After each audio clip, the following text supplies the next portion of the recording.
Hello my dear students, कैसे हैं आप लोग। आशा करते हैं अच्छे होंगे, स्वस्थ होंगे। आज हम लोग पढ़ेंगे क्लास नाइन्थ हिस्ट्री का जो थर्ड लेसन है, फ्रांस की क्रांति, इसके बारे में पढ़ेंगे। इससे पहले हम लोग थोड़ा सा देखते हैं। जनाब, दूसरों के दम पर दुनिया उड़ती है, दूसरों के दम पर दुनिया उड़ती है, मजा तो अपनी पहचान में है। दूसरे के दम पर दुनिया उड़ती है, मजा तो अपनी पहचान में है। और हमारी उड़ान पर जलने वालों, याद रखना, तुम्हारी पहचान हमारी गले की कूड़ेदान में है। ठीक है, यानी हमसे जो जलते हैं उनके लिए उनकी पहचान कहाँ है, हमारी। हाँ, बहुत अच्छी बात है। तो हम लोग चलते हैं, फ्रांस की क्रांति पढ़ेंगे।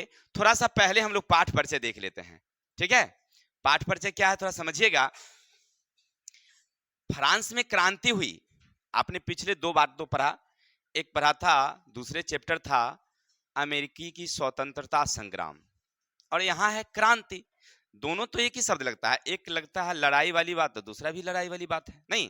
लेकिन वहां कह रहा है क्रांति, यहाँ कह रहा था स्वतंत्रता संग्राम। ये क्या बात हुई?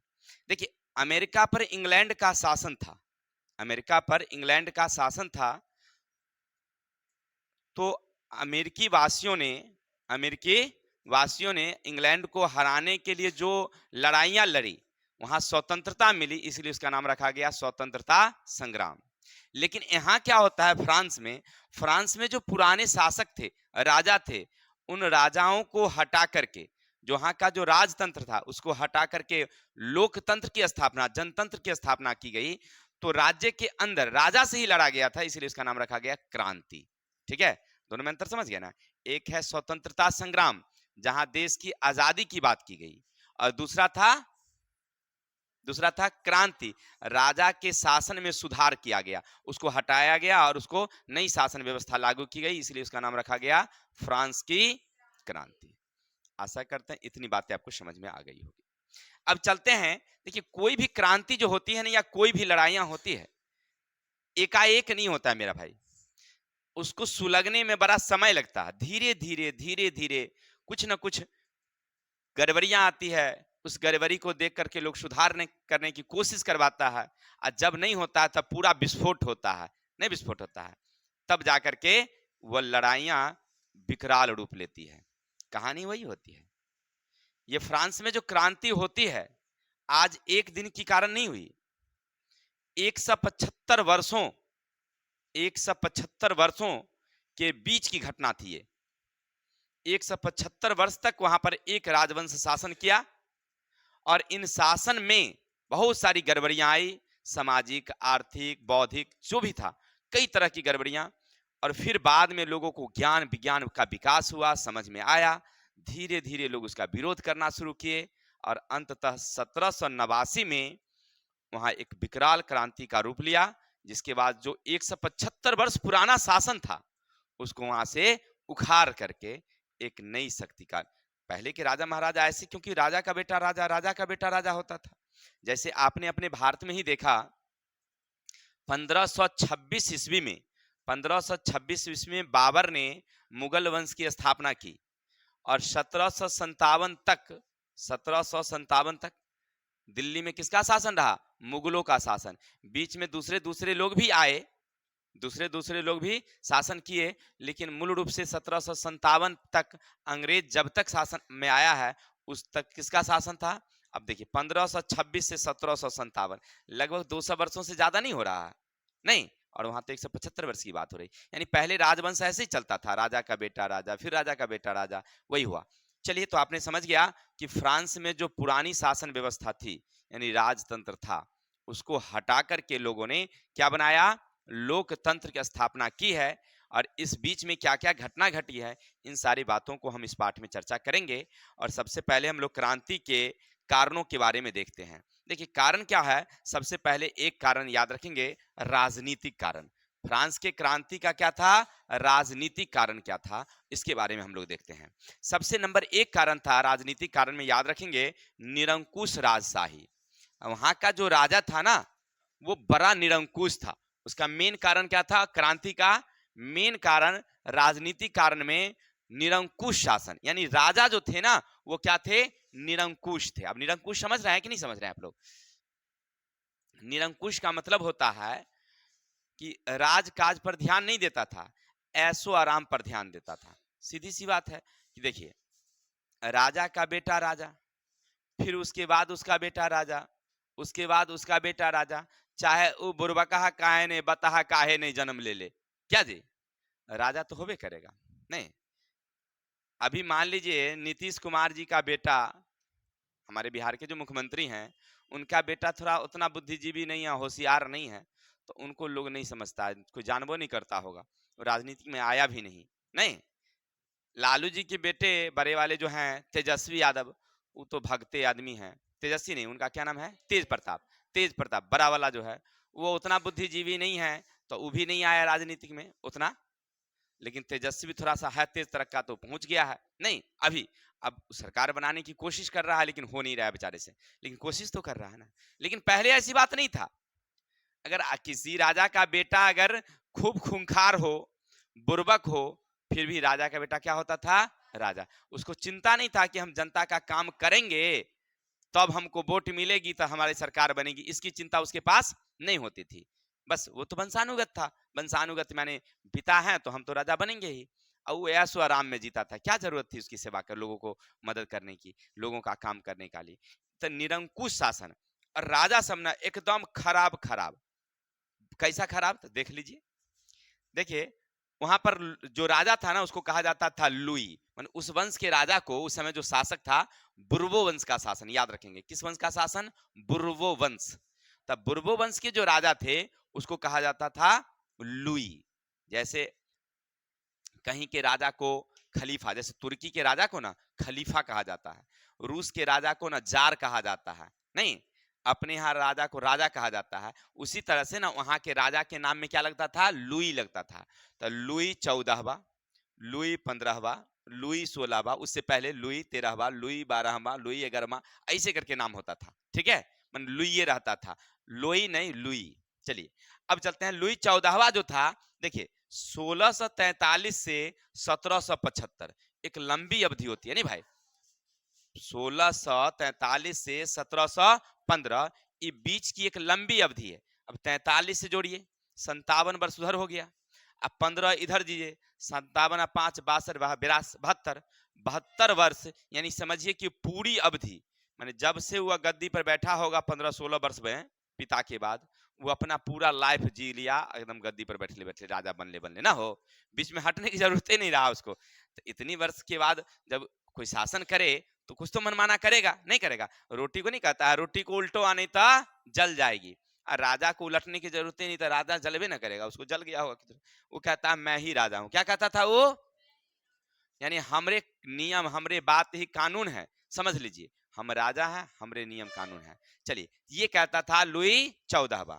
उसके बाद लुई 15वां आया, जो 1715 से 1774। अब देखिए इसकी भी अवधि थोड़ी लंबी है, नहीं है, लगभग लगभग 60 वर्ष 59 वर्ष हो रहा है ना, ये भी शासन किया बड़ा लंबा समय तक। उसके बाद यानी कि समझिए कि लुई 14वां के बाद लुई 15वां जो शासक बना, वो भी बहुत लंबा शासन किया, और वो कहता था मैं ही भगवान हूं। क्या कहता था, मैं ही भगवान हूं, और मेरे मरने के बाद तो परले आएगी। परले आया था नहीं, वो कहता था, यानी कहने का अर्थ है कि जब हम भगवान है ना, तो हम बता रहे थे क्या होता है वहां पर, लुई जो 15वां है वो कहता था कि मैं ही भगवान हूं। क्या कहता था, मैं ही भगवान हूं, हमरे मरने के बाद क्या आएगी, परलय। परलय आया था नहीं, लेकिन उसका कहने का मतलब यह था कि हम भगवान जैसे हैं, भगवान का अवतार हैं, भगवान हमको भेजा है शासन करने के लिए, तो सब आदमी हमारी बात को मानिए। नहीं, चलिए उसके बाद इसी के शासन काल में याद रखिएगा, जो 15वां है ना, उसी के शासन काल में 2 क्रांति हुई थी, वो देखेंगे आगे। लेकिन आपने एक क्रांति के बारे में आपने पढ़ा था जिनका नाम था सप्तवर्षीय युद्ध, नहीं 7 साल, 1756 से 1763, ये 7 वर्ष चला था। किसके शासन काल में, अब समझिए, उसके शासन में एक बड़ी युद्ध हुई, और इसमें कितना धन जन हानि हुआ होगा अंदाज कर लीजिए। कोई भी लड़ाई होती है तो उस पर किसका दोषारोपण होता है? राजा पर होता है कि आप ही के कारण हुआ है। जिसमें फ्रांस की हारो हुई थी, याद रखेंगे किसकी हार हुई थी? फ्रांस की। तो सब लोग वहां का जो लोग होगा किसको दोषारोपण किया होगा? राजा पर, कि यही अच्छा राजा नहीं है, ओकरे कारण हम लोग हार गए हैं, नहीं हो गए। चलिए आगे चलते हैं।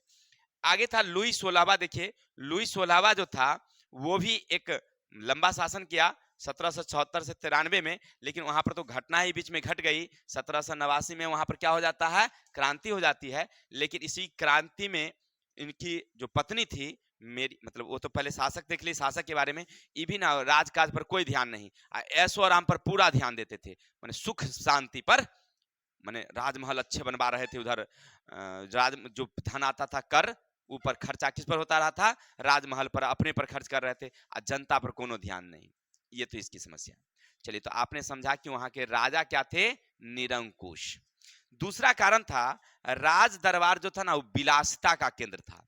विलासिता का केंद्र का मतलब था कि जो राज्य का कर वसूला जाता था, राज्य का कर वसूला जाता था, उसका 9% खर्च होता था राजभवन पर। राजभवन पर बनवाने, उसकी सुरक्षा देख रेख पर कितना परसेंट? 9%। अब बताइए, हर साल जितना राज्य का कर वसूला गया उसका 9% राजभवन पर खर्च। पूरा राजभवन ना विलासिता का केंद्र था। विलासिता का केंद्र, लगभग 15,000 से ज्यादा लोग उस राजभवन में थे, राजा के भवन में, जिसको कोई काम नहीं, बैठ करके लेते थे खाली वेतन। माने जिसको नौकरी हो गया समझिए एकदम बल्ले बल्ले ना, कोई काम नहीं, आराम से विलासिता। और सबसे बड़ी बात थी कि इनकी पत्नी, किनकी? लुई 16वां की जो पत्नी थी उनका नाम था मेरी एंटोनियट। मेरी एंटोनियट, वो ऑस्ट्रिया की राजकुमारी थी, यानी राजा की बेटी, ऑस्ट्रिया की राजकुमारी थी, राजा की बेटी। आई फिजूल खर्ची के लिए जानी जाती थी। फिजूल खर्ची का मतलब कि तनिक भी अगर कोई परब पूजा होता, कोई भी, पूरा धन लुटाती थी, पूरा खर्च करती थी एकदम। कर्ज, खर्च जब कम जाता था तो टैक्स के रूप में कहां से आता था? जनता से। अब भाई जनता कर्ज दे रहा था, नहीं, उनको खर्च पूरा होना चाहिए। और रानी को कोनो पते नहीं चलता, खूब धन लुटा रही थी राज पर। चलिए, इतना ही नहीं, सबसे समस्या तब हुआ कि जब एक बार ना ये वहां के लोग ना भूखमरी हो गई, मतलब उनको काफी पैसा नहीं था, बहुत सारे लोगों को मतलब गरीबी आ गई काफी। जब भूखमरी आ गई तो रानी से पूछा गया, यानी मेरी एंटोनियट से कहा गया, लोग नारा लगाए, जनता लोग कहा कि हमें रोटी दीजिए, उपाय कीजिए। तो कहा रोटी नहीं है तो केक खाइए ना, केक। बोलो, बुर्बक लड़की, उसको बुझने नहीं आया कि सस्ता रोटी होता है कि केक होता है। माने कहने का मतलब गरीबी क्या चीज है उसको पते नहीं था, वो ऐसी थी, बस फिजूल खर्ची में। तो भाई आप पैसा दीजिएगा, टैक्स हमको दीजिएगा, नहीं मान लीजिए आप घर के मालिक हैं, आप घर के मालिक हैं, हम आपको कमा कमा करके पैसा देते हैं, नहीं देते हैं, आप बिना मतलब का खर्च कर रहे हैं, तो हमको थोड़ा सा गुस्सा आएगा कि नहीं आएगा? बाप रे, हम खर्चे खर्चे परेशान हैं, ये खर्चा करते करते थक नहीं रहा है, अब अगली बार से हम नहीं देंगे तो ये पैसा, तू लोग फालतू के खर्च करती है। आरतीयों को हम कह देते हैं पहली बात ना। चलिए, कहने का मतलब ये है कि वहां के जनता को न थोड़ा सा लगा कि अब हमें इसका विरोध करना चाहिए। चलिए, तीसरा कारण था प्रशासनिक भ्रष्टाचार। पूरा प्रशासन भ्रष्टाचार का केंद्र था। माने कहने का अर्थ है कि बड़ी से बड़ी काम हो या छोटा से छोटा काम हो, अगर राजा से करवाना होता, राजकीय काम करवाना होता, तब पहले तो आपको बहुआरे मोटी रकम लगेगा। जैसे अभी हमारे यहाँ ना नीतीश कुमार जी की सरकार में, या अन्य किसी सरकार की बात ही करेंगे, आप कोई भी काम कराने के लिए जाइए, कॉलेज में जाइए, बैंक में जाइए, अन्य जगह जाइए, आपको कोई भी काम करानी होगी तो समझ रहे ना, पहले तो आपको क्या देना होगा? हाँ, चांदी का चम्मच देना होगा ना, रुपया देना होगा, तब जाकर के काम होता। हाँ, देखते हैं, हम देखते हैं बहुत सारे कामों के लिए बड़ी बड़ी घूस देनी पड़ती, नहीं देनी पड़ती है। तब पहले भी वहां पर फ्रांस में भी यही कहानी थी मेरे भाई, फ्रांस में भी यही कहानी थी। पूरा राज दरबार भ्रष्टाचार का केंद्र था। कोई भी काम कराना होता लोगों को तो बड़ी से बड़ी घूस, डायरेक्ट राजा से तो संपर्क था नहीं, जो दरबारी लोग थे, अन्य लोग थे, उनको ज्यादा ज्यादा क्या देना पड़ता था? घूस देना पड़ता था, तब जाकर के वहां पर काम होता था। ठीक है, चलिए, अगला कारण था अति केंद्रीकरण प्रशासन। यहाँ का जो प्रशासन व्यवस्था था ना, अति केंद्रीकरण, माने सारी शक्ति किसके हाथों में? राजा के हाथों में, अन्य कोई उसका नहीं था।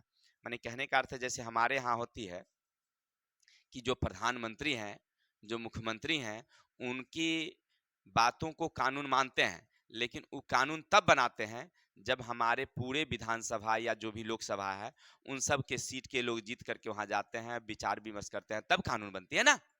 जैसे देखिए, अभी बिहार, पूरे भारत में 543 लोकसभा सीटें हैं।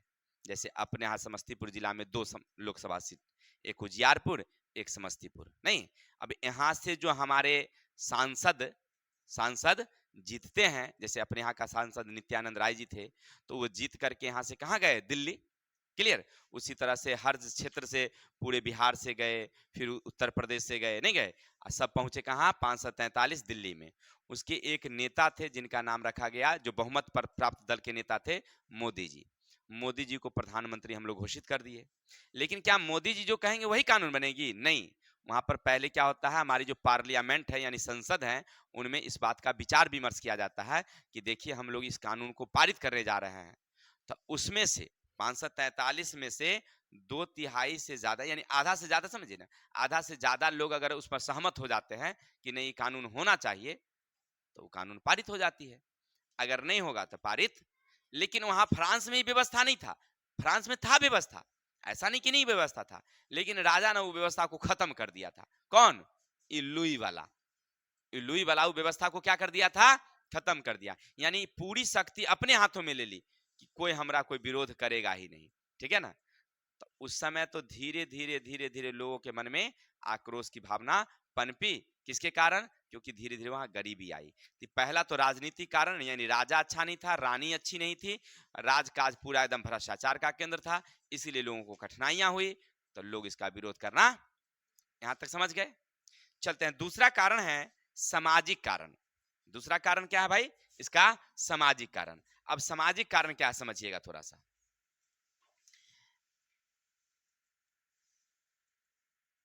पहले सामाजिक कारण देख लेते हैं, सुनिएगा। वहां का जो समाज था ना, वो 3 वर्गों में बटा हुआ। जैसे अपने यहाँ का समाज है, जैसे जाति है ना, जाति, उसी तरह से वहां के समाज कितने वर्गों में है? 3 वर्गों में। ठीक है। प्रथम स्टेटस, द्वितीय स्टेटस, तृतीय स्टेटस। ठीक है। प्रथम स्टेटस जो थे उसकी संख्या बहुत कम थी, उनकी संख्या बहुत कम थी, मात्र उनमें 1,30,000 लोग थे। मैंने उस समय जब क्रांति हुई थी तब की बात कर रहे हैं। प्रथम स्टेटस में कितने परिवार थे? मात्र 1,30,000। इसमें कौन आते थे? तो वहां के जो पादरी होते थे, जैसे अपने यहाँ का नहीं, पंडित जिसको कहते हैं, जैसे मान लीजिए अपने हिंदू समाज में पंडित, इस्लाम में हो गया मौलाना, नहीं, जिसको हाफिज जी या कौन कौन जी कहते हैं उनको, वो लोग, तो वो हो गए। उसी तरह से वहां पर ईसाई में उसको क्या कहा जाता है? पादरी। तब पादरी यानी कि जो पढ़े लिखे पंडित लोग जो थे, उसको किस में रखा जाता था? प्रथम स्टेटस में। इसकी संख्या कितनी? 1,00,000 थी। अब देखिए इनकी समझिएगा, इनको ना किसी तरह का कर देने की जरूरत नहीं थी। ये बड़ा धनाढ़ आदमी होता था, बड़ा मतलब बहुत पैसा वाला। पूरे फ्रांस के जमीन का 5वां हिस्सा इन्हीं के पास था। 5वां हिस्सा का मतलब, जैसे मान लीजिए पूरे फ्रांस में जितनी जमीन थी उसको 5 टुकड़ा करिए, वो 5 टुकड़ा में एक टुकड़ा इन्हीं पादरी के पास, मतलब 1,30,000 के लोग में पूरा था। माने सबके पास पूरी संपत्ति थी। राजा के दरबार में ऊंचे ऊंचे जो पद होते थे, जो ऊंचा पद, मंत्री उंत्री वाला, यही लोग लेते थे। और सबसे बड़ी बात कि ये ऊंचा पद भी था, पैसा भी इनके पास, जमीन भी इनके पास, नहीं, और इनको कोई टैक्स नहीं लगता था। कुछ काम होगा ये लोग टैक्स नहीं देते थे। समझ रहे ना। देखिए सबसे बड़ी बात। और इसके अलावे इनमें उनका जो पद था ना, वो वंशानुगत था। मान लीजिए कोई पादरी अगर मंत्री है, कोई पद मान लीजिए, जैसे वह कृषि मंत्री था, उसके बाद अगर कोई उसका बेटा हुआ तो उसको चुनाव में भाग लेने या नौकरी परीक्षा देने की जरूरत नहीं, पिता के बाद वो अपने आप रेल मंत्री बन जाता, अपने मन कृषि मंत्री बन जाता। यानी समझिए कि उनके बेटों को भी कोई टेंशन नहीं था। किस वर्ग में? प्रथम स्टेटस के लोगों में। ये पादरी लोग अपने आप क्या बन जाते थे? मंत्री हो जाते थे। राजा के बाद नीचा पद जो था इसी का था। चलिए, दूसरा था द्वितीय स्टेटस। इनमें कुलीन और अभिजात वर्ग के लोग आते थे। इनकी संख्या कितनी थी? तो 40 लाख, यानी उससे ज्यादा लोग थे। कुलीन और अभिजात वर्ग जो थे उनमें ज्यादा थे। इन लोगों को भी कर देने की जरूरत नहीं थी। ये भी अमीर थे लेकिन उतना अमीर नहीं थे। कुलीन और अभिजात वर्ग के जो लोग थे उतने अमीर नहीं थे, लेकिन इनको कर देने की जरूरत। ये भी लोग ना मंत्री के ऊंचे ऊंचे पद पर जाते थे। ऊंचे पद पर पादरी से नीचे, उसके बाद का जो पद होता था उन पद पर, जैसे अपने अपने देखिए ना भारत में वो होता है केंद्रीय मंत्री, नहीं होता है। जैसे कोई रेल मंत्री है, कोई विदेश मंत्री है, नहीं है, तो वो तो केंद्रीय मंत्री, पूरे भारत का वो मंत्री हुआ। एक होता है राज्य मंत्री, जो राज्य का, जैसे अपने बिहार में ही ले लीजिए। जैसे हमारे बिहार के जो विजय कुमार चौधरी जी अपने यहाँ के विधायक थे, वो कुछ दिन पहले शिक्षा मंत्री बने थे ना, तब शिक्षा मंत्री बिहार के ना रहे, वो छोटा मंत्री हुए, शिक्षा मंत्री हुए लेकिन छोटा, बिहार के। आज शिक्षा मंत्री इससे पहले स्मृति ईरानी थी, नहीं थी, तो वो पूरे भारत की थी, तो वो बड़ा मंत्री हुआ। आई हुआ नहीं हुआ। उसी तरह से जो पादरी होते थे वो बड़ा मंत्री होते थे, और कुलीन वाला जो होता था वो छोटे पद के मंत्री होते, लेकिन मंत्री पद होते थे। ठीक है, तो इनके पास भी पैसा था, इनको भी कर नहीं देना पड़ता था। इनका भी जो पद था ना वो वंशानुगत था। मान लीजिए कोई कुलीन वाला अगर मंत्री होता, उसका बेटा अपने आप मंत्री था। बड़ी भाई गजब कहानी थी वहां पर। लेकिन सबसे घटिया था तृतीय स्टेटस। इनमें जर्नल लोग आते थे, जर्नल माने जैसे मान लीजिए कोई व्यापारी है, किसान है, मजदूर है, जो चिकित्सक कोई भी है, माने जो जर्नल लोग थे, सामान्य लोग, गरीब हाथ जिसको कह सकते हैं आप देहाती हिसाब में, वो लोग थे इसमें। इनकी संख्या सबसे ज्यादा 2.5 करोड़। कितनी करोड़? 2.5 करोड़। संख्या ज्यादा। गरीब लोग, खेती बाड़ी करने वाले, मजदूरी करने वाले, टैक्स देते थे यही लोग। इनको कोनो सरकारी नौकरी का आशा उसा न रहता था। ठीक है ना, अगर हो भी जाए अगर बाय दबे तो कौन बला में, तो सबसे नीचल घटिया जो नौकरी होता था सरकारी, पोछा उछा लगाने वाला, सेना उनार वाला में नहीं, एकदम न्यूनतम काम में इनको लगाया जाता था। अब समझ रहे ना, यानी कि समाज था 3 वर्ग में बटा, तीनों में भेदभाव, तीनों में। अब मान लीजिए आपका जन्म अगर कुलीन सॉरी तृतीय स्टेटस में हो जाए, तृतीय स्टेटस में हो जाए, तो आप क्या सोचेंगे कि ये व्यवस्था ठीक नहीं है, वो अमीर सब टैक्स नहीं देता है, गरीब को टैक्स लेता है, ना ले, तो इस तरह आपको मन में लगेगा कि नहीं लगेगा, तो उसका विरोध कीजिएगा कि नहीं, ये हमारा राजा ठीक नहीं है ना, इसीलिए ऐसा होता है। क्लियर? जैसे अपने यहाँ क्या था, ब्राह्मणीय व्यवस्था थी। जो ब्राह्मण था, क्षत्रिय थे, वो ऊंचे ऊंचे पद, उनको मान सम्मान इज्जत। आज जो शूद्र था उसको बड़ा बेइज्जती करना पड़ता था, बड़ा सहना पड़ता था। वो लोग पूजा नहीं कर सकते थे, मंदिर में नहीं जा सकते थे। तो कुछ लोग उसका विरोध किए ना, जिनमें आपने सुना होगा, उनका नाम था भीमराव अंबेडकर।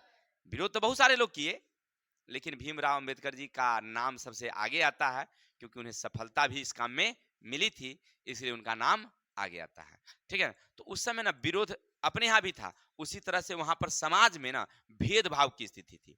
तब भेदभाव के कारण जो तृतीय स्टेटस के लोग थे, समझेंगे, तृतीय स्टेटस के लोग वो किसका विरोध करने लगे? राजा का। कि सब गड़बड़ी किसके कारण हो रहा है? राजा के कारण। समझ रहे ना? तो आप सामाजिक कारण समझ गए, अब चलते हैं आर्थिक कारण। इसके बाद आर्थिक कारण देखिए, समझिएगा, हमारा जो वहां क्रांति हुई, इसके पीछे क्या रीजन था? नंबर 1 था लुईस 15वां के शासन काल में युद्ध। देखिए, अब लुईस 15 जो 15वां था, उसके शासन काल में हमने एक युद्ध देखा। कौन युद्ध देखा? कौन युद्ध देखा हमने? 1756 से 63 तक सप्तवर्षीय युद्ध। नहीं, अब ये युद्ध में बहुत सारा धन जन की हानि हुई। अब जब इतना धन जन की हानि हुई, तो वो पैसा कहां से आएगा?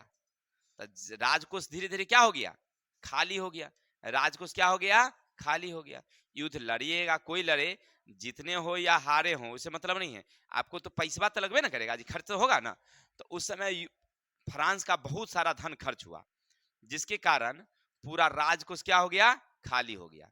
इसलिए भी वहां पर लोग उसके विरोध में आ गए। किसके विरोध में? राजा के विरोध में। चलिए, दूसरा था, उस समय आपने पढ़ा था पिछले अध्याय में, अमेरिकी युद्ध में फ्रांस की सेना लड़ रही थी, नहीं लड़ रही थी।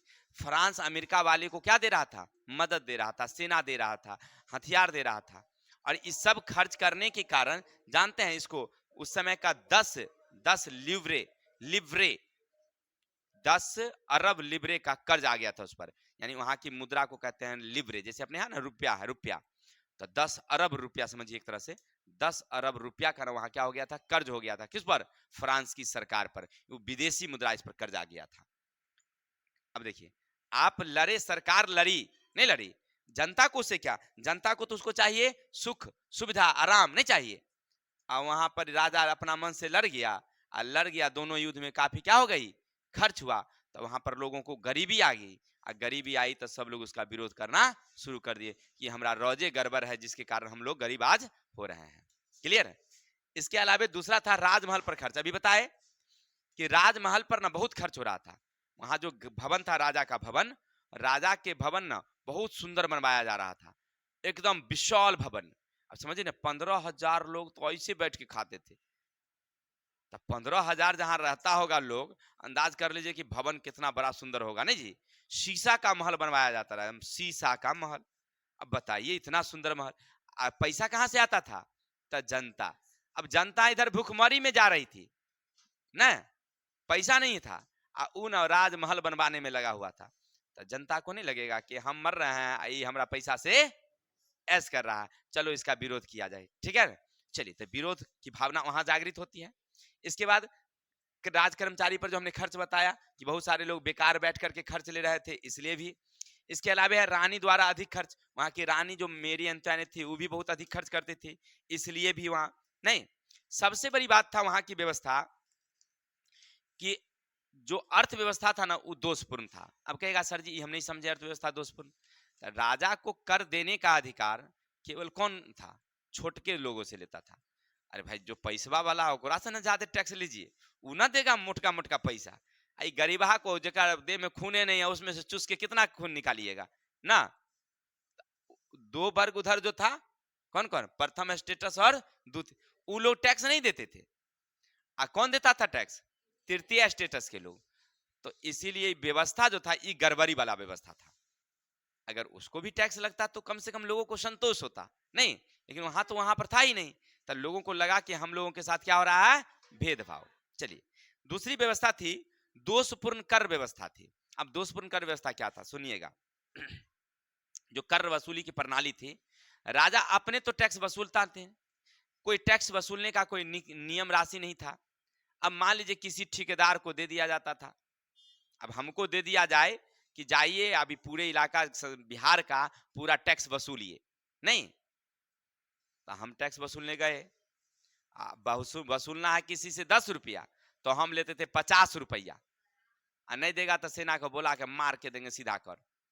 क्या, मान लीजिए रोड का टैक्स हमको वसूलने के लिए भेज दिया जाए सरकार, पुल पर अपना जो अपने गांव में पुल है उस पर टैक्स लगता है, उस पर टिकट है 10 रुपया का, नहीं, सरकार हमको ठेका दे दिया कि तुम उसलो, तो हम टिकट कर दिए 50 रुपया। जाना पार करना है तो 50 रुपया धर दो तो जाना, नहीं कोई बॉस वाला अगर इधर उधर किया, उतार के 4 गो लड़का से पिटवा देंगे पूरा मिजाज में, सब डरे पर तुरंत पैसा रखेगा, नहीं रखेगा। लोग वहां पर वही होता था। राजा तो अपना उछलता नहीं था, किसी ठेकेदार को देता था, और वो अधिक से अधिक कर वसूलता था, मनमाने ढंग से कर वसूलता था। और कर राजा को कन का दे देता था, और बाकी सब अपना रख लेता था। क्या जी, पैसा किसको लोभ नहीं लगता है क्या?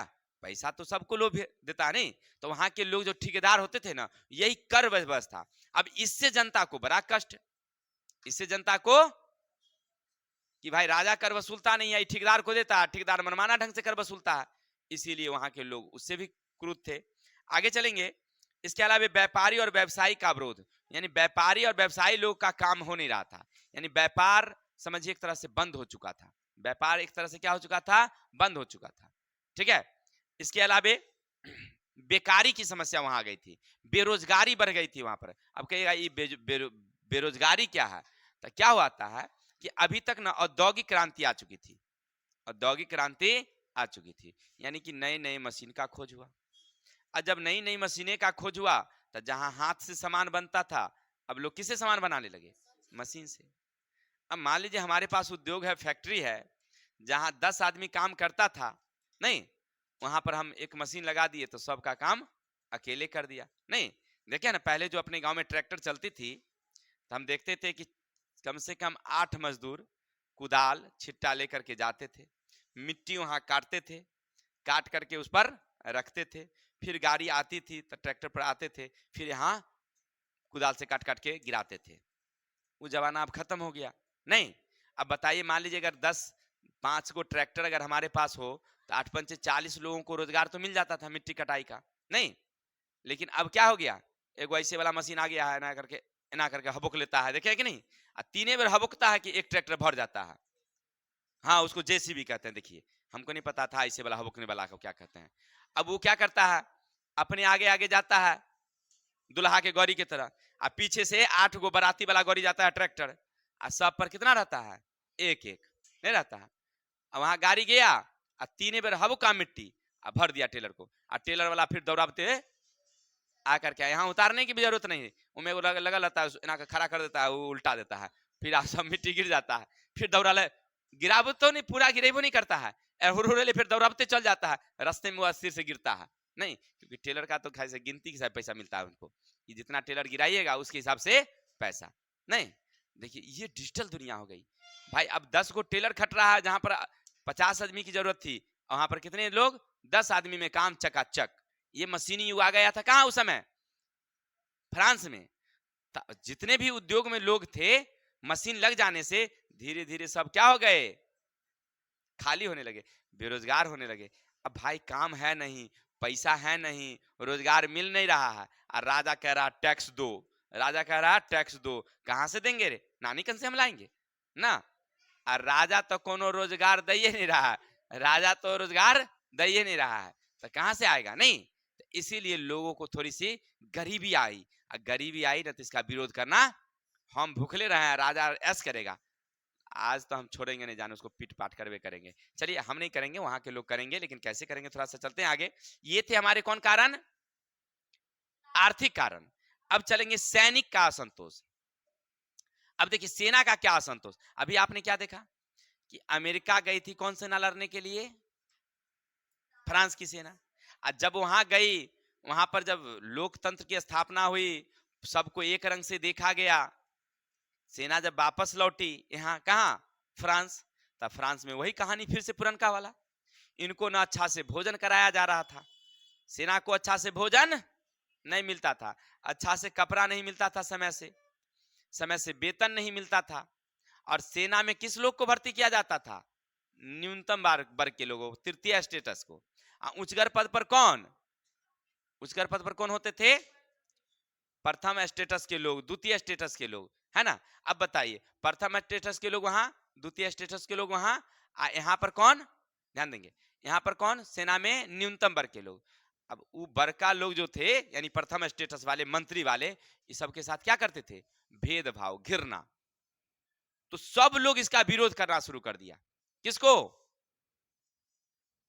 राजा का, कौन, सेना की। देखिए अब वहां जाकर के देखिए, अमेरिका में देखिए कितना सबको शांति की भावना दे रखा है, और हम लोगों को, सेना ने इसका विरोध करना शुरू किया, किसका, राजा का।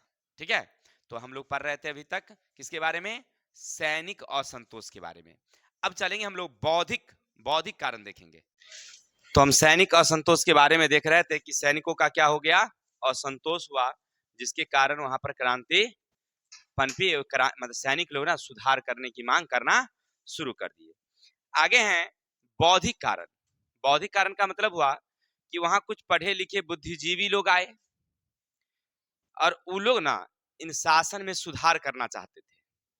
फिर कुछ बौद्धिक लोग आए, वो कहा ये सुधार उधार से काम ना चलेगा, ये बिल्कुल हटाओ इस सब राजा को, है ना।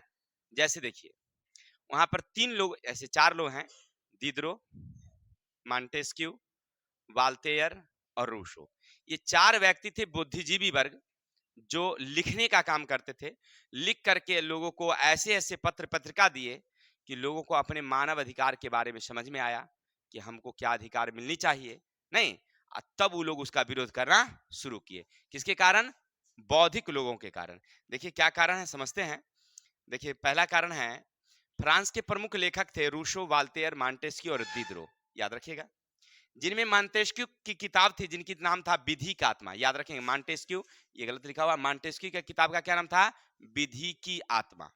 अब देखिए यहाँ पर विधि की आत्मा का मतलब, उस किताब में उसने क्या लिखा कि फ्रांस में जो राजा है ना, राजा, उस राजा को जो शक्ति है वो 3 भागों में विभक्त होनी चाहिए।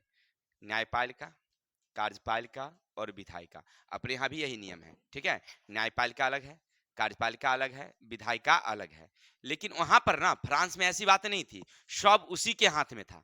किसके हाथ में? राजा के हाथ में। राजा ही सब कुछ था। न्यायपालिका, विधायिका, कार्यपालिका सब राजा। तो वहां के मॉन्टेस्क्यू जब आए, उन्होंने किताब लिखी विधि की आत्मा, और उसमें उन्होंने बताया कि किसी राज्य को अच्छे तरह से शासन चलाने के लिए राजा की जो तीनों शक्ति है, तीनों को अलग अलग होना चाहिए।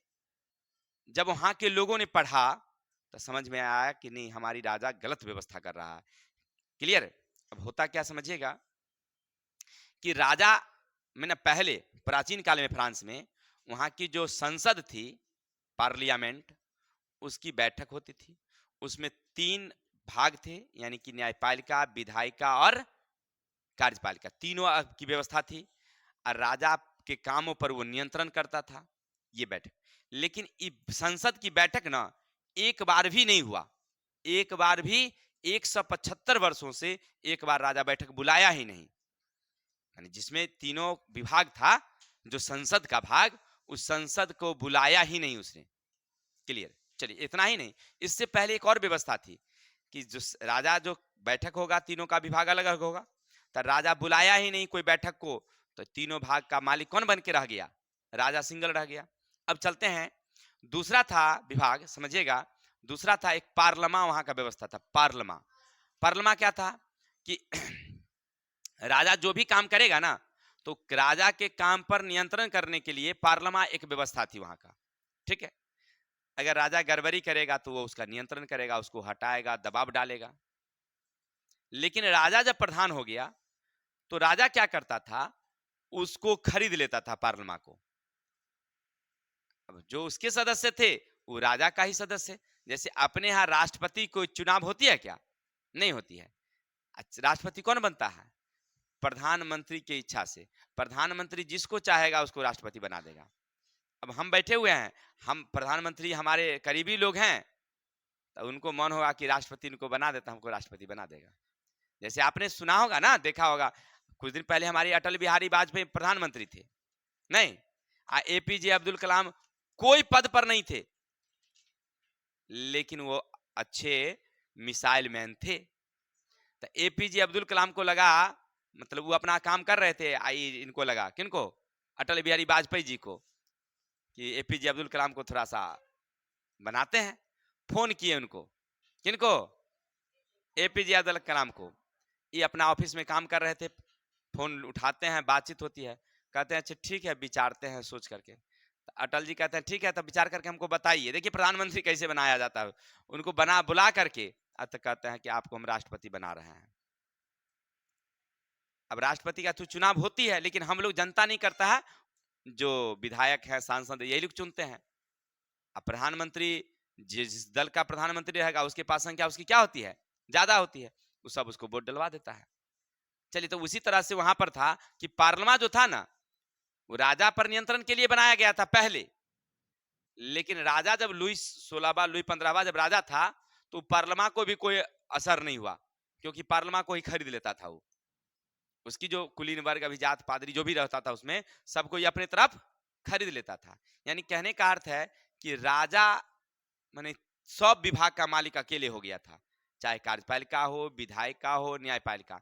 लेकिन जब मॉन्टेस्क्यू आया, उसने किताब लिखी विधि की आत्मा, तो अब लोगों को समझ में आया कि नहीं, राजा गड़बड़ी कर रहा है, इसको अलग अलग होनी चाहिए। चलिए, उसके बाद सरकार के चर्च का पर्दाफाश कर दिया। कौन? ये मॉन्टेस्क्यू। मॉन्टेस्क्यू जो लेखक थे, सरकार की जो गड़बड़ी है, सरकार कहां कहां पर गड़बड़ी कर रहा है, कैसे टैक्स वसूल रहा है, और चर्च की क्या गड़बड़ी है, इसका भी उसने पर्दाफाश कर दिया। चर्च का मतलब हुआ मंदिर, अपने यहाँ का मंदिर, इस्लाम के लिए मस्जिद, ईसाइयों के लिए चर्च। अब चर्च में पादरी होता था पंडित, वहां जाते थे कौन? अब मान लीजिए कुलीन वर्ग जाते थे, अभिजात वर्ग जाते थे, तृतीय स्टेटस के लोग, शिक्षक, मजदूर, सब जाते थे। हम जाते थे ना, तो वहां पर भी कर लगता था मंदिर में जाने का। ये कौन लेता था? वही पादरी लोग। भाई, सब जमीन का मालिक तू ही, सर, अच्छा अच्छा पद तोरे, सरकारी नौकरी, ओकरे के बाद टैक्सो ना, उधर से टैक्स वसूला जाता था गिरजाघर में। तो इस सब की जो गड़बड़ी थी, इतना ही नहीं, वहां पर ये भी गड़बड़ी हुआ था कि मान लीजिए आपको अगर कोई पाप कर लिए, कोई गलती कर गए, नहीं, आपको पाप मुक्त होना है, तब पादरी को 100 रुपया दीजिए पाप मुक्त, वो एगो सर्टिफिकेट आपको दे देते, जाओ तुम ठीक हो जाएगा ना जी। अपने यहाँ भी नहीं होता है। मान लीजिए आप कोई हो गया, पंडित जी को बुलाइए, पंडित जी इतना फल उल धोती उती यार लिखाएंगे, पंडित जी धोती यार पहन करके पूजा करा देंगे, आपको पाप मुक्त हो जाइएगा। क्या जी, यही व्यवस्था ठगने का, वहां पर भी वही व्यवस्था था। पादरी लोग अब अगर कोई गड़बड़ी कर दिए, पादरी के यहाँ गए, महाराज जी ऐसी गलती हो गया, तो कोई बात नहीं, चला 500 एगो दे दो, तुमको हम एगो सर्टिफिकेट लिख के दे देंगे, ये पाप मुक्त आदमी है। बताइए, गड़बड़ी नहीं हुआ ये सब गड़बड़ियां थी, इसका उनसे पर्दाफाश कर दिया कौन? मॉन्टेस्क्यू। उसके बाद रूसो। देखिए मांटेस्क्यू और बाल्तेर जो थे ना, ये लोग कहते थे कि शासन में सुधार कीजिए। राजा को क्या कहता था? शासन में सुधार कीजिए, माने सुधार चाहता था। राजा वही रहेगा, राजा वही रहे, लेकिन सुधार रहे। लेकिन रूसो जब आए तो रूसो ने कहा कि ना ना, इस सुधार उधार से काम नहीं चलेगा, ये पूरा हटाओ। यानी कहने का अर्थ है कि जो राजतंत्र था, इसके विरोधी थे कौन? रूसो। और उन्होंने एक किताब लिखा रूसो, जिसका नाम था, याद रखेंगे, सामाजिक संविदा। उस किताब का क्या नाम था? सामाजिक। उसमें समाज की कैसे निर्माण होगा, समाज कैसे संस्था बनाएगी, और सामान्य लोगों को क्या इच्छा है, उसकी क्या इच्छा को माना जाए, इन सारी बातों को उसने किताब में लिखा। किसने? सामाजिक संविदा में। देखिए नाम से ही पता चल रहा है, सामाजिक संविदा, यानी समाज के मन की बात को किसने लिखा? रूसो। जब वो किताब जब चली मार्केट में माने कि लोगों पढ़े, तो लोगों को ना सरकार के विरोध में एकदम विकराल भावना जागृत हुई। ठीक है।